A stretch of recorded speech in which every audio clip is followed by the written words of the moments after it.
कौन है कर्माबाई, जिनकी भक्ति भाव से प्रसन्न होकर खुद भगवान ने उनके हाथ की खिचड़ी खाई थी।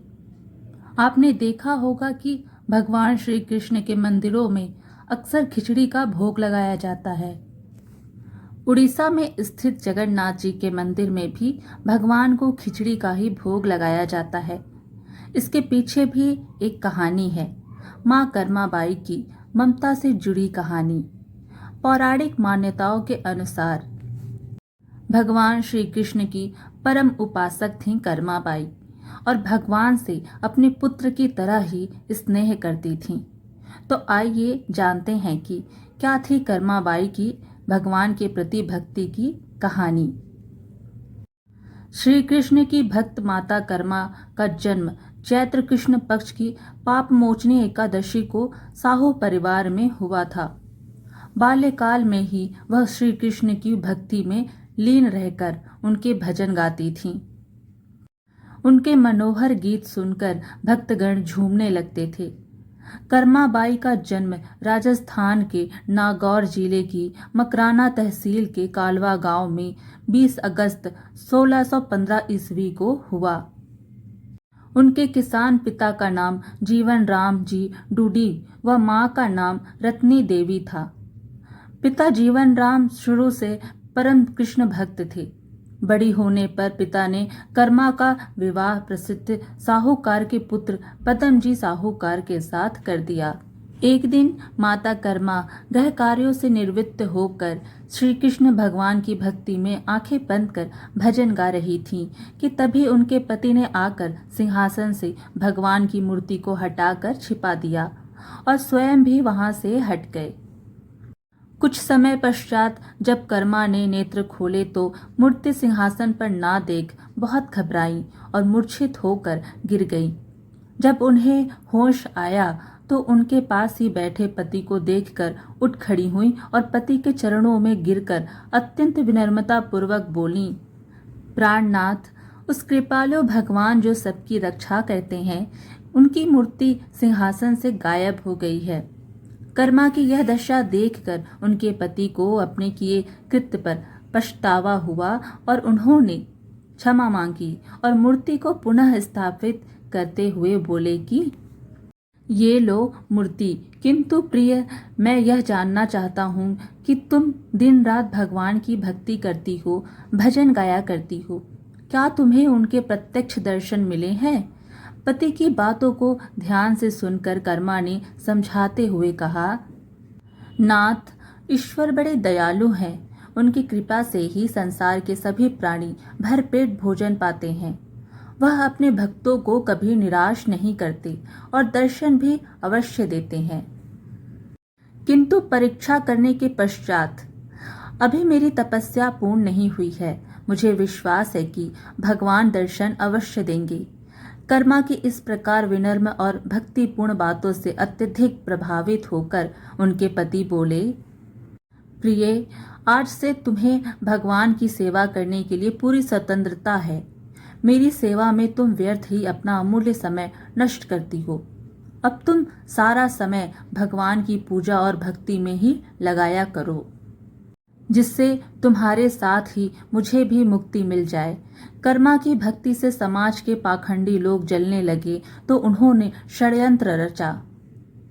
एक दिन नरवर के राजा का हाथी असाध्य रोग से पीड़ित हो गया तो उन्होंने राजवैद्यों के माध्यम से राजा को सलाह दी कि इस हाथी को तेल से भरे तालाब कुंड में डुबोया जाएगा तो इसका रोग ठीक हो जाएगा। राजा ने सभी तेलकारों अर्थात तेल बेचने वालों को आदेश दिया कि इस तालाब कुंड में अपना अपना तेल तब तक डालो जब तक कि यह भर नहीं जाता है।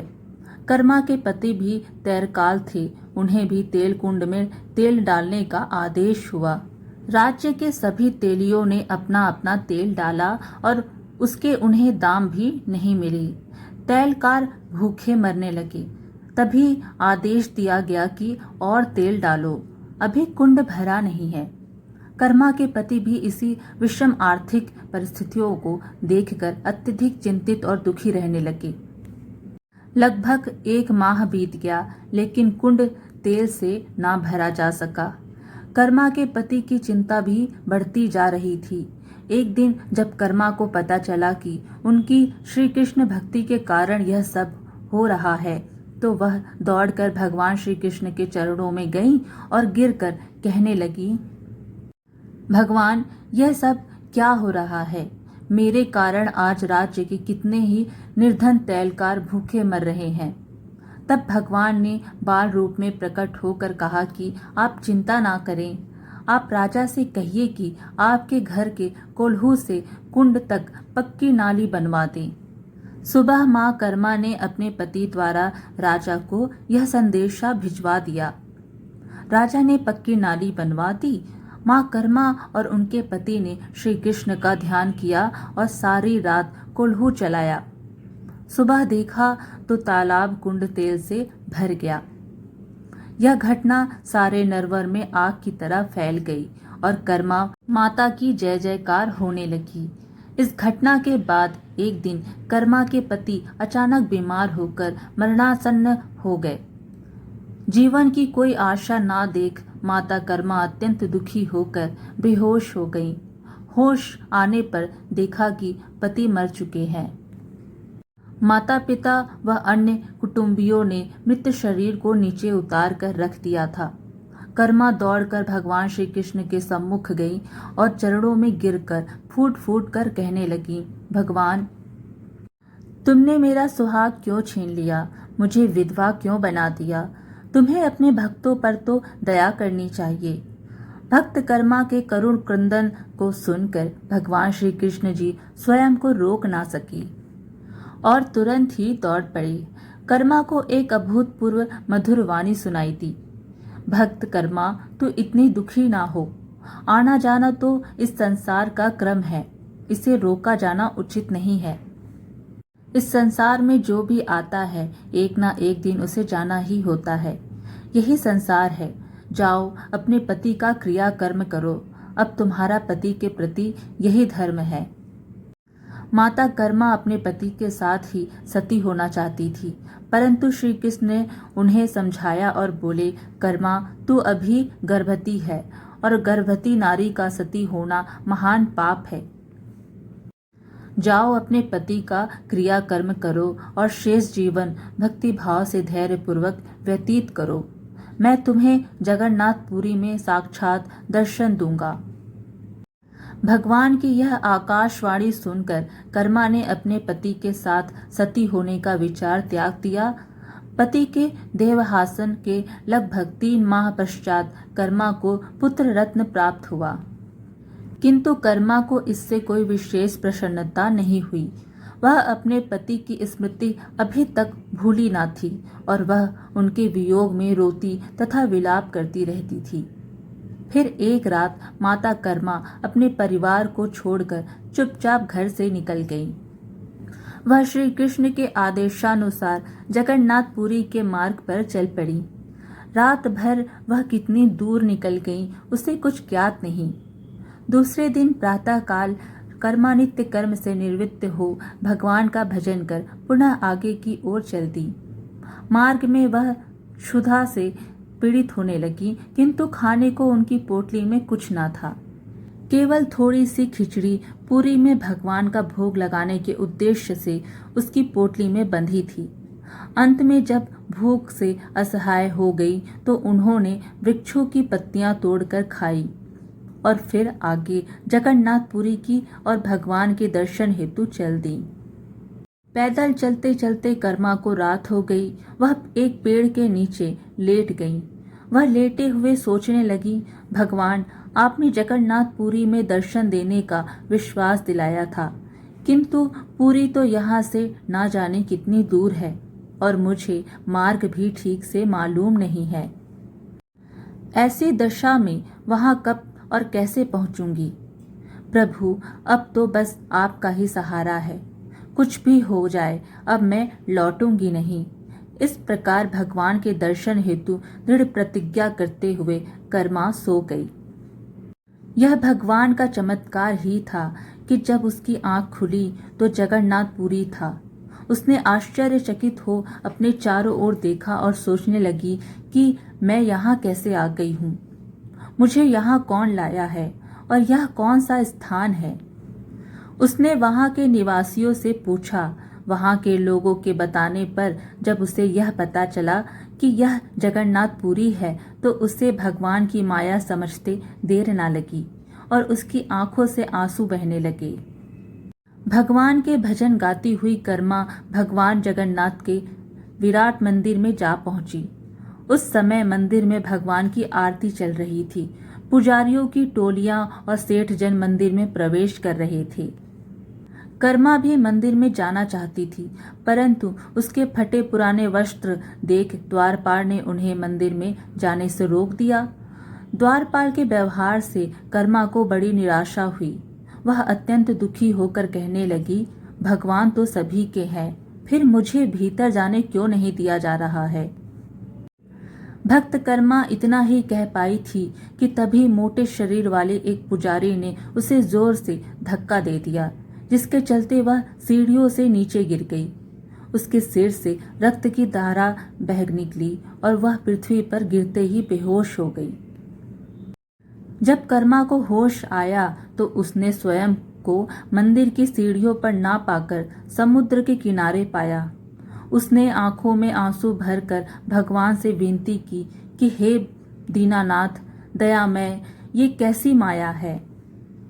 आपके दर्शनार्थ लोग यहाँ दूर दूर से आते हैं और ये ब्राह्मण कैसे व्यवहार करते हैं, इनका एकाधिकार अनुचित नहीं है क्या। कर्मा की विनती सुनकर भगवान ने आकाशवाणी की, भक्त कर्मा, मैं केवल मंदिरों में ही निवास नहीं करता हूँ, मेरा सर्वत्र निवास स्थान है। तू दुखी ना हो, मैं तेरे पास स्वयं मंदिर से निकलकर आ रहा हूँ। भगवान की आकाशवाणी सुनकर कर्मा को बड़ा संतोष हुआ। उनके कमजोर शरीर में पुनः स्फूर्ति का अनुभव हुआ और जैसे ही उसने अपना सर उठाया, भगवान की एक अति सुंदर विराट मूर्ति उसके सम्मुख विराजमान थी। भगवान की मूर्ति को मंदिर में अपने स्थान से गायब देखकर वहां के पुजारी और ब्राह्मणों में हड़कंप मच गया। लोगों को मूर्ति की खोज में दौड़ाया गया। शीघ्र ही मूर्ति के समुद्र तट पर पहुंचने का समाचार पूरे नगर में फैल गया। सभी लोग भगवान के इस अद्भुत चमत्कार को देखने के लिए चल पड़े और देखते ही देखते समुद्र तट पर अपार जन समूह एकत्र हो गया। समुद्र पर विराजमान भगवान की मूर्ति के चरणों में भक्त कर्मा को पड़े देख ब्राह्मण पुनः क्रोधित हो उसे भगवान के चरणों से हटाने के लिए आगे बढ़े, किंतु आकाशवाणी हुई, सावधान, कोई भी व्यक्ति इस नारी को हाथ ना लगाए। यह भक्त कर्मा है, उसे तुम लोगों ने धक्का देकर मंदिर से बाहर निकाल दिया, इसी कारण मुझे स्वयं यहाँ आना पड़ा है। इस आकाशवाणी को सुनकर सभी स्तब्ध रह गए और सभी एकटक खड़े रहे। तभी कर्मा ने अपनी पोटली में बंधी खिचड़ी निकाली और भगवान को भोग लगा के सबको बांटने लगी। कर्मा वहीं बेसुध भगवान के चरणों में पड़ी रही। मंदिर से ढकेले जाने पर लगी चोट की पीड़ा असहाय हो रही थी। तभी आकाशवाणी सुनाई दी, मेरी पुत्री कर्मा, उठ खड़ी हो, अचेत क्यों पड़ी हो, देख मैं तेरे पास आया हूँ और तेरी खिचड़ी खा रहा हूँ। कर्मा ने देखा साक्षात भगवान श्री कृष्ण जी बैठे उनकी खिचड़ी खा रहे हैं। वह बावली बनकर भगवान की मधुर छवि एकटक देखती रही। कुछ क्षण बाद कर्मा ने कहा, भगवान सदा इसी प्रकार मेरी खिचड़ी का ही प्रथम भोग लगाया करो।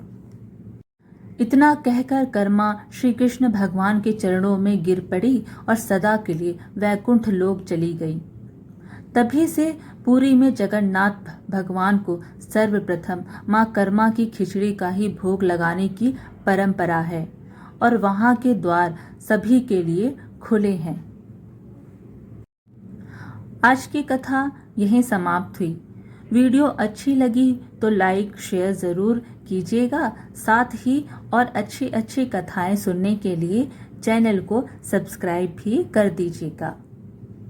धन्यवाद।